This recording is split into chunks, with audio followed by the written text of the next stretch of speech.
आपण बघत आहोत लेसन 6 सराव संच लेसन 6 वर्तुळ सराव संच 6.1 बघा 6.1 मधलं पहिलं उदाहरण आहे जे की ए एम बी आणि ओ. आपण इथे काही प्रश्न लिहित नाही, फक्त उत्तर लिहितो, उत्तर काढत असतो. ए एम बी आणि ओ. ओ एम किती आहे 8 सेंटीमीटर बरोबर. आणि ए बी किती आहे लांबी. हे झालं अंतर आणि हे झालं लांबी. लांबी किती आहे 12 सेंटीमीटर. बघा A M equal to 1/2 A B. आपण कोणतेही डिस्टन्स काढण्यासाठी 1/2 घेत असतो. मग ए एम बरोबर 1/2 मल्टिप्लाय 12. आता ह्या 12 ला लांबीला आपण कशाने डिवाइड करणार आहोत 2 ने. 12 1 चा 12 आणि मग राहिला 2 ने काय होईल 12 ला डिवाइड होईल. तर मग 6 2 चा 12 म्हणून आपल्याला इथे ए एम काय आला 6 आला. तर आपण पायथागोरसच्या सिद्धांतानुसार सोडवणार आहोत. ओ ए चा वर्ग ओ एम चा वर्ग आणि ए एम चा वर्ग. बघा आता ओ एम माहिती का नाही. मग आपल्याला ओ एम माहिती नाहीये, ओ एम माहिती नाहीये बरोबर. तर आपण आता ओ एम माहिती का माहिती किती आहे 8 आणि ए एम किती आहे 6. 8 चा वर्ग 64 आणि 6 चा वर्ग 36. मग यांचे वर्ग आपण काढले. मग 64 आणि 36 ची बेरीज केली तर किती आले 100. मग 100 हा कोणाचा वर्ग येतो 10 चा वर्ग येतो. कोणाचा वर्ग येतो 10 चा. तर तो वर्गमूळ मध्ये टाकायचा आहे कारण इथे वर्ग आहे बरोबर की नाही. मग आपण हा जो 100 आहे हा जो 100 आहे हा कशात टाकला आपण स्क्वेअर मध्ये बरोबर. स्क्वेअर ऑफ रूट मध्ये. म्हणून काय आलं त्याचा 10. हा 10 कोणाचा वर्ग आहे 100 चा बरोबर. मग 10 दुना 20. तर आपलं डिनॉमिनेटर म्हणजेच व्यास हा किती आला 20 आला. 20 सेंटीमीटर आला. अशा प्रकारे आपण उदाहरण सॉल्व करताना पायथागोरसचा सिद्धांत वापरायचा आहे. पण त्याच्यामध्ये आपले वर्ग हे पाठ असायला पाहिजे. त्यातलाच आपण दुसरा प्रश्न बघत आहोत. ए एम बी आणि ओ. ओ हा मध्यबिंदू आहे. काय आहे मध्यबिंदू आहे आणि त्याची लांबी ही 24 आहे. किती आहे 24. A B M A B M A B हा 24 आहे. 24 सेंटीमीटर बरोबर.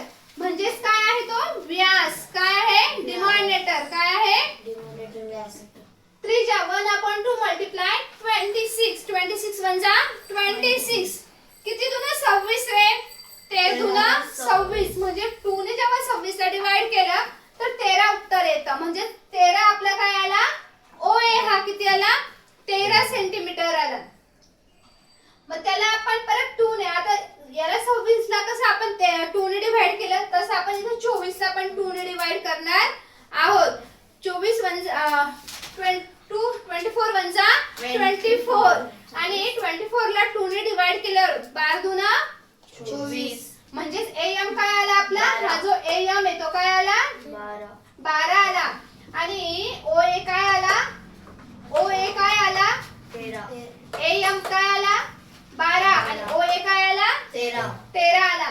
बघा आपला ए एम पण निघाला ए ओ पण निघाला. पण पुढे आपण पायथागोरसचा सिद्धांत वापरायचा आहे बरोबर की नाही. पायथागोरसच्या सिद्धांतानुसार आपल्याला ओ ए मिळालेला आहे ए एम पण मिळालेला आहे पण ओ एम मिळालेला नाही. मग आपण काय करणार 13 चा वर्ग आणि 12 चा वर्ग काढणार. 13 चा वर्ग किती आला 179 म्हणजे 170 आणि 12 चा वर्ग काय आहे 144. त्याच्यासाठी तुमचे स्क्वेअर लन असायला हवे. मग 169 144 144 मधनं मायनस करायचं तर किती आला 25 आला. 25 तुम्ही रूट मध्ये टाकला. मग हा कोणाचा वर्ग आला रे 25 कोणाचा वर्ग आहे तर 5 चा वर्ग आहे. अशा प्रकारे आपण पहिला आणि दुसरं समीकरण सॉल्व केलेलं आहे. कोणत्या प्रमाणानुसार पायथागोरसच्या सिद्धांतानुसार. आपण आता तिसरं आणि चौथं पण बघणार आहोत. आता आपण बघत आहोत प्रश्न तिसरा. बघा प्रश्न तिसरा काय आहे. वर्तुळाच्या केंद्रापासून जीवेचे अंतर 30 सेमी असून वर्तुळाची त्रिज्या 34 सेमी आहे. तर जीवेची लांबी काढा. आपल्याला कशाची लांबी काढायची आहे जीवाची लांबी काढायची आहे. ए एम बी काय आहे ए एम बी ओ ए किती आहे 34 आणि ओ एम किती आहे 30. ओ ए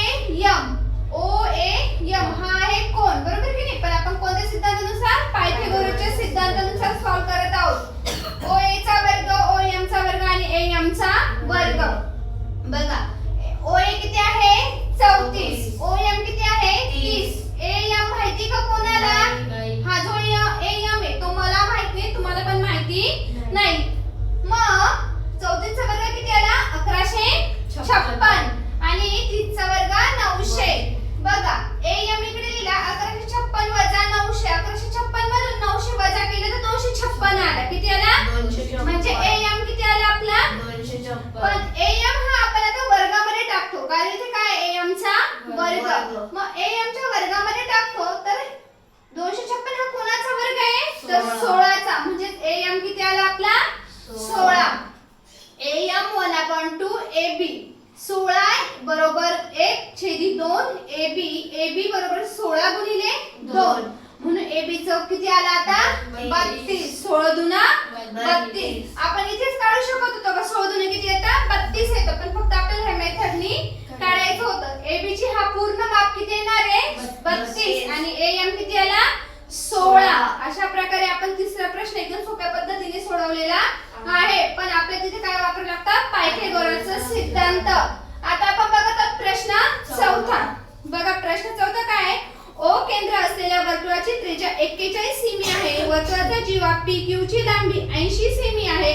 तर जीवा PQ चे केंद्रापासूनचे अंतर काढा. PQ च्या केंद्रापासूनचे अंतर काढायचे आहे. PQ किती आहे 80 आणि OP किती आहे 41. PM बरोबर 1/2 PQ. PM बरोबर 1/2 मल्टिप्लाय 18. 18 वजा 18 आणि 18 ला 2 ने डिवाइड केलं किती येतं 40 म्हणजे 40 येतं. म्हणजे हा जो PM आहे तो किती आला आपला 40. एक सिंपल लॉजिक आहे. PQ जर 80 आहे तर आपल्याला त्याचं निम्म माहितच असणार आहे बरोबर. पण आपल्याला मेथड नुसार सॉल्व करायचं आहे. बघा PM आपला 40 आला तर काय कोणता सिद्धांत वापरतो आपण पायथागोरसचा सिद्धांत वापरतो. मग OP चा वर्ग OM चा वर्ग आणि PM चा वर्ग हा झाला फॉर्म्युला बरोबर की नाही. मग OP किती आहे 41. OM माहिती का नाही. मग PM किती आहे 40. मग 41 चा वर्ग 1681. 40 चा वर्ग किती आहे 1600. किती आहे 1600. बघा मग 1681 वजा 1600 मधनं वजा करायचे. 1681 वजा 1600 तर किती उरणार आहे 81. म्हणजे OM किती आला 81. OM कशात टाकणार वर्गमुळात. तर वर्गमुळात टाकल्यानंतर 81 हा कोणाचा वर्ग येतो 9. म्हणूनच OM चे अंतर किती आहे 9. त्यांनी आपल्याला काय सांगितलं होतं प्रश्नामध्ये PQ च्या केंद्रापासूनचे अंतर काढा. PQ चे अंतर काढले आपण हो. तर OM किती आला आपला 9 आला. किती आला 9. समजलं. दोन्ही प्रश्न एकदम सोप्या पद्धतीने आपण सांगितलेले आहे. काही क्वेरी